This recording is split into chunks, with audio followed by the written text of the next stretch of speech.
প্রিয় শিক্ষার্থীরা, আসসালামু আলাইকুম। আশা করি সবাই ভালো আছো। আজকে চলে আসলাম আরেকটি নতুন পর্বে। এই পর্বে আলোচনা করব আমি অধ্যায় ১ 14 পৃষ্ঠার যে অঙ্কগুলো আছে সেই অঙ্কগুলো নিয়ে আমি আজকে আলোচনা করব।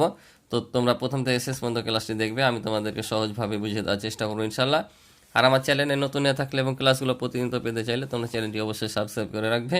আর ইতিপূর্বে যারা সাবস্ক্রাইব করে গেছো তাদেরকে অসংখ্য ধন্যবাদ। আর আমার সম্পূর্ণ অধ্যায়ের ভিডিও দেখতে ভিডিওর ডিসক্রিপশনে তোমরা লিঙ্ক পেয়ে যাবে, অথবা আমার চ্যানেলে প্লে লিস্টের মাধ্যমে তোমরা দেখে নিতে পারো। তো চলো আমরা অঙ্কগুলো শুরু করি। তো এখানে দেখছো দেখি পারি কি না, অর্থাৎ আমরা পূর্বের পৃষ্ঠাগুলো যতগুলো অঙ্ক আলোচনা করেছি সে অঙ্কগুলোর আঙ্গিকে আমাদের এখানে অঙ্কগুলো এক একটা করে দেওয়া আছে, তাই এগুলোকে নিজেকে যাচাই করার জন্য দেওয়া আছে। তো তোমরা ক্লাসটি অবশ্যই শেষ পর্যন্ত দেখবে, আমি তোমাদেরকে পর্যায়ক্রমে বুঝিয়ে দেবো। তো এখানে দেখো প্রথমেই একটা গুণের অঙ্ক দেওয়া আছে, একটা ভাগের দেওয়া আছে। 3 নম্বরে একটা লিখিত অঙ্ক গাণিতিক বাক্যের মাধ্যমে দেওয়া আছে। এভাবে তোমরা বই দেখো, পরস্পর দেওয়া আছে। তো আমি খাতায় অঙ্কগুলো সম্পূর্ণ একেবারে উঠে রেখেছি, আমি সেখান থেকে তোমাদেরকে বুঝিয়ে দেবো। তো চলো আমরা অঙ্কগুলো খাতায় করি। তো দেখতে পাচ্ছ এখানে আমি অঙ্কগুলো সবগুলো এখানে উঠে রেখেছি, বইয়ে যা দেওয়া আছে সেম টু সেম ভাব উঠে রেখেছি। তো আমি এখান থেকে অঙ্কগুলো করে দেবো, তোমরা বই দেখবা। তো প্রথমে দেখো একটা গুণ দেওয়া আছে, তাহলে আমরা নর্মালি যেভাবে গুণ করতে হয় সেভাবে গুণ করে নিব। আমাদের অটোমেটিকই এই ঘরগুলো কি মিলে যাবে। তবে দেখো 4 6 24 4 হাতে থাকে হচ্ছে 2, 6 2 12 আর 2 14 4 হাতে থাকে হচ্ছে 1, 3 6 18 আর একে হচ্ছে 19, 9 হাতে থাকে 1, 6 48 আর একে হচ্ছে 49 আমরা বসে দিলাম। তারপরে এবার আমরা কি করব, 3 দিয়ে গুণ করব। তা আমরা যে দশক স্থানীয় অঙ্ক দিয়ে গুণ করছি তাই এখানে একটা শূন্য হবে, কারণ দশকের একটা শূন্য থাকে, যত ঘর আগাবো একটা করে শূন্য বাড়বে। তাহলে এখানে 3 4 12 2 হাতে থাকে 1, 3 2 6 হাতে থাকে 7, 3 3 9, 9 বসায় হলো। আবার হচ্ছে 3 8 24, এখানে আমরা কি করব 24 বসাই দেবো, যেহেতু আর এখানে কোনো সংখ্যা নাই। এবার গুণ করব 1 দিয়ে, আর গুণ করছি শতক স্থানে দিয়ে, তাই এখানে 2টা শূন্য। আবার এখান থেকে 2 ঘর এসেছি তাই 2টা শূন্য, যেভাবে বলতে পারো। তাহলে 1 দিয়ে গুণ করলে আমরা ওইটাই পাই। এবার হাজারের ঘর দিয়ে গুণ করছি, হাজারের কয়টা শূন্য 3টা, তাহলে আমরা এখানে 3টা শূন্য নিব। এখন যে 3 দিয়ে গুণ করি, তো 3 দিয়ে এখানে আমি একবার গুণ করে পেয়েছি, এই যেখানে দেখো এটা, তো আমরা এটাই বসিয়ে দেবো, কারণ গুণ করলে 3 দিয়ে আবার ওটাই আসবে। তাহলে এটা 9, তারপর হচ্ছে 24। এখন আমরা নর্মালি যোগ করে দেবো, তাহলে এখানে নামবে 4, এখানে 4 আর 2 হচ্ছে 6, এখানে 9 আর 7 16 আর 4 হচ্ছে 20 শূন্য, হাতে থাকে হচ্ছে 2, 9 9 18 আর 2 20 আর 4 হচ্ছে 2 2 4, 4 হচ্ছে 24, 24 4 হাতে 2, 2 আর 4 6, 6 10, 13, 13 আর 7 20 শূন্য, হাতে থাকে হচ্ছে 2। তাহলে 2 আর 2 4, 8 4 12, 12 আর 9 হচ্ছে 21, 21 1 হাতে থাকে 2, 2 আর 4 6 আর এখানে 2। আমাদের উত্তর হয়ে গেল, আশা করি বুঝেছো। এবার তাহলে দেখো 2 নাম্বারটা এখানে দেওয়া আছে, দেখো ভাগ করতে হবে, অর্থাৎ এটা হচ্ছে ভাজক, এটা হচ্ছে ভাজ্য। আমাদের 687 দিয়ে এই 38,500কে ভাগ করতে হবে। তাহলে আমরা ভাগের নিয়মে নর্মালি জানি কি, এখানে যত অঙ্ক থাকে এখানে তত অঙ্ক নিতে হয়, যদি কমে যায় তাহলে তার চাইতে বেশি নিতে হয়, সব কোনো সময় কম নেওয়া যাবে না। তো এখানে আছে 3 অঙ্ক, অর্থাৎ 687, এখানে 3 অঙ্ক হয়েছে 385, তার মানে ছোট হচ্ছে এটার চাইতে। তাহলে আমাদের কী করতে হবে, আর এক ঘর নিতে হবে, অর্থাৎ 3850 পর্যন্ত। তাহলে এমন একটা সংখ্যা দিয়ে গুণ করবো যেন আমাদের 3850 হয় বা কাছাকাছি হয়। তাহলে আমরা শেষেরটা গুণ যদি করি 6 6 36, এখানে আছে 38, তবে এদিক থেকে হাতে কিছু থাকবে, বেশি হয়ে যাবে। তাহলে আমরা এটা গুণ করবো কত দিয়ে, 6 দিয়ে না গুণ করে 5 দিয়ে গুণ করলে আমরা আশা করি যে মিলে যাবে। তাহলে দেখো 5 7 35, 35 5 হাতে থাকে হচ্ছে 3, 5 8 40 আর 3 হচ্ছে 43, হাতে থাকে 4, 5 6 30 আর 4 হচ্ছে 34। তাহলে আমরা এখানে বসাবো কত, 5, কারণ আমরা 5 দিয়ে গুণ করেছি তাই এখানে 5 বসালাম। এখন যদি বিয়োগ করি তাহলে দেখো এখান থেকে 0 থেকে 5 বাদ দেওয়ার জন্য 1 10 দিয়ে দিলাম, 10 থেকে 5 বাদ দিলে 5, এখানে পরিশোধ করলাম, কত হলো 4, 5 থেকে 4 বাদ দিলে 1, আর 8 থেকে 4 বাদ দিলে হয় 4, 3 থেকে 3 বাদ দিলে 0। আমাদের শূন্য বসার দরকার নাই, বা যেহেতু আর এখানে ফাঁকা ঘর রেখেছে এখানে আমরা চাইলে শূন্যটা বসেও দিতে পারি, না বসালেও হবে, কিন্তু যেহেতু ফাঁকা ঘর রেখেছে আমরা কি করলাম, শূন্য দিয়ে পূরণ করে দিলাম। ঠিক আছে, তাহলে আমাদের ভাগের নিয়ম অনুযায়ী এদিক থেকে ডান পাশ থেকে একটা ঘর নামে, তো আমি শূন্য আছে শূন্য নামিয়ে দিলাম। এখন এবার কত দিয়ে গুণ করলে আমরা এটা পাবো, তো আমরা গুণ করে পেয়েছিলাম 5 দিয়ে, এটা পেয়েছিলাম। এবার একটু 6 দিয়ে করে দেখি যে আমাদের মিলছে কিনা। তো আমি নোট হিসাবে এখানেই তোমাদের করে দেখালাম, এটা করতে হবে না, তোমরা বাইরে করবা, আমি এখানেই করে দেখাচ্ছি 6 দিয়ে। যে 6 7 42 হাতে থাকে 4, 42 2 হাতে থাকে 4, 6 8 48 আর 4 হচ্ছে 52 2 হাতে থাকে তোমার 5, 6 6 36 আর 5 হচ্ছে 41। তাহলে এখানে দেখো, এখানে পাইলাম 4122 আর এখানে আছে 4150। তাহলে কি আমরা এটা নিতে পারছি না? যেহেতু এটা চাইতে কম হচ্ছে তাহলে এটা নিব আমরা। তাহলে কোথায় নিব? এখানে কিন্তু না, এখানে ঘর দিয়েছে ওরা, অর্থাৎ এটা শূন্যই হবে, দিলেও হবে না দিলেও হবে, কোনো সমস্যা হবে না। তাহলে এখন আমরা বিয়োগ করব, আর এখানে কত বসাবো? 6 দিয়ে গুণ করলাম, এখানে আমরা 6 বসাবো। তাহলে যদি 1 10 ঢালি 10, 10 থেকে 2 বাদ দিলে 8, এখানে 1 দিয়ে দিলাম 3 হলো, 5 থেকে 3 বাদ দিলে 2। আর এখানে আমরা চাইলে শূন্য দিতে পারি, যদিও শূন্য দেওয়ার দরকার নাই, ওরা ঘরটা রেখেছে তাই জাস্ট পূর্ণ করার জন্য শূন্যগুলো দিলাম, কিন্তু কোনো সময় এদিকে আর শূন্য দিতে হয় না। ঠিক আছে, তো আশা করি বুঝেছো।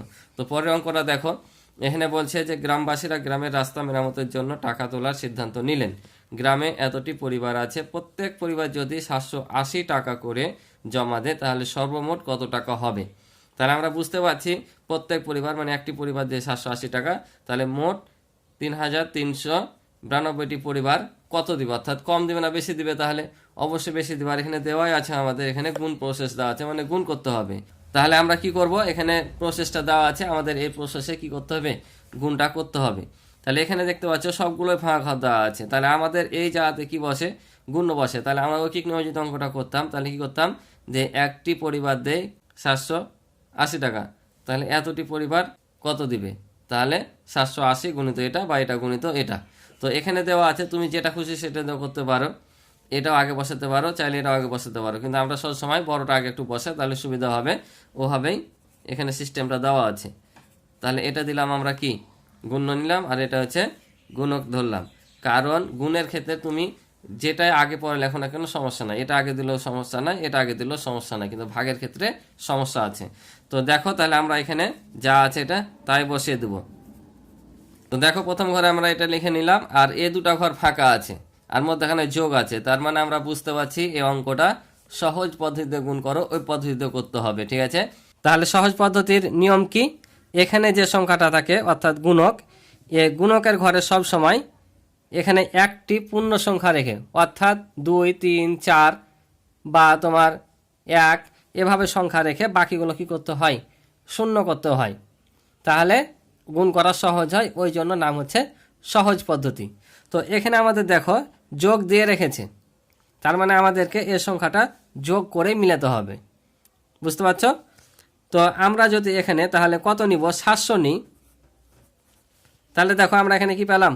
এই যে বললাম 2 3 4 এমন সংখ্যা নিতে পারবো, বাকি হলো শূন্য, তাহলে এখানে 7 পেলাম আর 2টা শূন্য পেলাম। তাহলে 7 দিয়ে যদি আমি এটা গুণ করি সহজ না, আর এটা সম্পূর্ণ দিয়ে গুণ করলে কঠিন হতো, তাহলে 700 পেলাম। এখন যোগ আছে, তাহলে কত যোগ করব? আমরা এখানে 80 কম নিয়েছি, তাহলে 80টা এখানে কি করব? যোগ করে দেব, বুঝতে পারছো? তাহলে দেখো 700 যোগ 80 করলে কি হয়? 780 হয়। যদি এখানে বিয়োগ থাকতো তখন বিয়োগ করে মিলাতে হতো, যাই হোক এখন যোগ দেওয়া আছে, যোগ করে মিলাতে হবে। তাহলে এবার আমরা কি করব? দেখো এখানে বন্ধনী আছে, আর এই সংখ্যার সাথে এটা গুণ ছিল, এটা ভেঙে যেহেতু এই দুটা পেয়েছি, তাহলে এই দুটার সাথে আমাদেরকে কি করতে হবে? এটা গুণ করতে হবে। তাহলে একবার এটার সাথে গুণ, একবার এটার সাথে গুণ, তাহলে এখানে যা আছে তাই বসবে, আর এখানে 700 অর্থাৎ এটার সাথে একবার গুণ, আবার এই 80-র সাথে একবার গুণ, তাহলে এটা গুণিত 80। এখন এটার সাথে গুণ করে যা পাবো এখানে বসাবো, এটার সাথে গুণ করে যা পাবো এখানে বসাবো। তাহলে আমরা শূন্য দুটা পরেও নিব, আগে এটাতে নর্মালি গুণ করে নিই, যে 7 দেবো না, এখানে 14, হাত থাকে 1, 7 নাম 63, 1 এ 64, 4 হাতে থাকে হচ্ছে 6, 3 7 21, আর 6 হচ্ছে 27, 7 হাতে থাকে হচ্ছে 2, 3 7 21, আর 2 হচ্ছে 23, আর এই যেখানে দুটা শূন্য ছিল এখানে দুটা শূন্য আমরা বসে দেবো। এবার আধটায় যদি গুণ করি তাহলে দেখো 8 2 16, হাত থাকে 1, 8 নাম 72, 1 73, হাতে থাকে 7, 3 আছে 24, আর সাথে হচ্ছে 31-এর 1, হাত থেকে 3, আবারও হচ্ছে তোমার 3 8 24, আর 3 হচ্ছে 27, আর এই শূন্যটা বসে যাবে। তাহলে এখন দেখো এখানে যোগ আছে, আমরা এই দুটো যোগ করে দেবো। তাহলে শূন্যের সাথে শূন্য যোগ করলে হবে 0, এই 6-এর সাথে শূন্য যোগ করলে হবে 6, এই 3-এর সাথে 4 যোগ করলে 7, কারণ আমরা পাশাপাশি যখন গুণ করি সবসময় কি এককের ঘরে একক, দশকের ঘর, শতকের ঘরের সাথে শতক। তাহলে এবার দেখো আমরা হাজারের ঘর যোগ করছি 1, আর 4 হচ্ছে 5, 7 আর 7 14, 4 হাতে থাকে হচ্ছে 1, 1 আর 2 হচ্ছে 3, 3 আর 3 6, এখানে আর কোনো ঘর না, এখানে একটা আছে, এটা বসে গেল। এটা হচ্ছে আমাদের উত্তর, আশা করি তোমরা বুঝতে পারছো। এবার পরেরটা দেখো, 4 নম্বরে বলছে ভাজ্য, এখানে গুণ, ভাগফল, যোগ এখানে দেওয়া আছে। তার মানে এটা আমাদের একটা সূত্র। আমার ক্লাসগুলো যারা ধারাবাহিকভাবে দেখেছো, আমি কিছু সূত্র লিখে দিয়েছিলাম যে নিঃশেষে বিভাজ্য হলে আর নিঃশেষে বিভাজ্য না হলে সূত্র। এটা হচ্ছে নিঃশেষে বিভাজ্য না হলে সূত্রটা, অর্থাৎ এখানে বোঝাচ্ছে ভাজ্য। ভাজ্য সমান কি? তাহলে এখানে ভাজক গুণিত ভাগফল যোগ ভাগশেষ, এই সূত্রটা জাস্ট আমাদের এখানে লিখতে হবে। তাহলে কি? ভাজ্য সমান ভাজক গুণিত ভাগফল যোগ এখানে হবে ভাগশেষ। বুঝতে পারছো? এটাই হচ্ছে উত্তর, এটাই লিখতে হবে যা সূত্রটা। আর এখানে বোঝাচ্ছে দেখো যে এত ভাগ 100, এখানে ভাগফল ভাগ হতে আছে, অর্থাৎ ভাগফল কত হবে ও ভাগশেষ কত বসবে। তারা যারা পূর্বের ক্লাসগুলো আমরা দেখেছো তারা অবশ্যই করতে পারবা যে এখানে 100তে ভাগ করার নিয়ম কি? আমাদের যতগুলো শূন্য থাকে ভাগশেষ তত অঙ্কের হয়, আর সব যেগুলো বাকি থাকে সেগুলো হচ্ছে ভাগফল হয়। যেমন এখানে কয়টা শূন্য আছে? 2টা। তাহলে এই যে এই 2 ঘর হবে আমাদের কি? ভাগশেষ। যতগুলো শূন্য থাকবে একের পর শেষ থেকে ডান দিক থেকে তত ঘর কি হবে? ভাগশেষ হবে। আর সামনের দিকে যা থাকবে সেটা হচ্ছে ভাগফল, অর্থাৎ 2টা শূন্য আছে, এই 2টা হচ্ছে আমাদের ভাগশেষ। তাহলে বাকি এই কয়টা হচ্ছে আমাদের কি? ভাগফল। তাহলে এখানে লিখবো আমরা ভাগফল হচ্ছে 639 আর ভাগশেষ হচ্ছে 73। আশা করি তোমরা বুঝতে পারছো। এবার দেখো এখানে একটা গুণ দেওয়া আছে, এটা আমাদের কি পদ্ধতিতে করতে হবে? সহজ পদ্ধতিতে করতে হবে, অর্থাৎ পূর্বের আলোচনাগুলোই কিন্তু এগুলো। বুঝতে পারছো? তাহলে সহজ পদ্ধতিতে যদি করি তাহলে আমাদের এখানে আছে দেখো 9900 আছে। তাহলে 9900 আছে, আমরা এখানে কি নিব? 10,000 করে নিব। তাহলে 10,000 করে নেওয়ার ফলে কত বেশি নিয়েছি?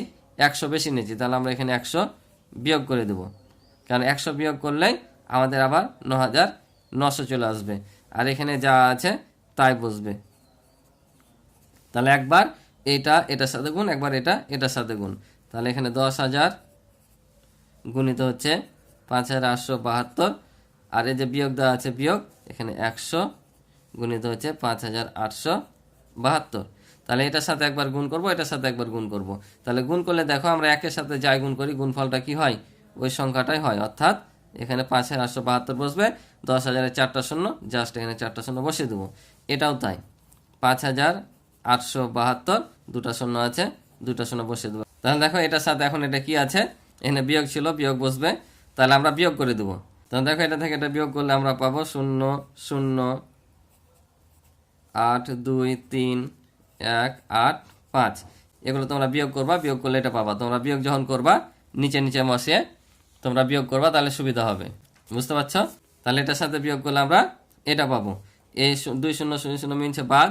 এখানে দেখো 10 থেকে 2 বাদ দিলে 1 10 ধরলাম, 10 থেকে 2 বাদ দিলে 8, এখানে 1 দিয়ে দিলাম 8 হলো। আবারও 10 থেকে 8 বাদ দিলে হয় 2, এখানে 1 দিয়ে দিলাম, তাহলে হলো তোমার 9, এখানে 1 10 ধরলাম, 12 থেকে 9 বাদ দিলে 3, এখানে 1 দিয়ে দিলাম 6, এ 7 থেকে 6 বাদ দিলে 1, আর এই 8 নেমে যাবে, এ 5 চলে আসবে।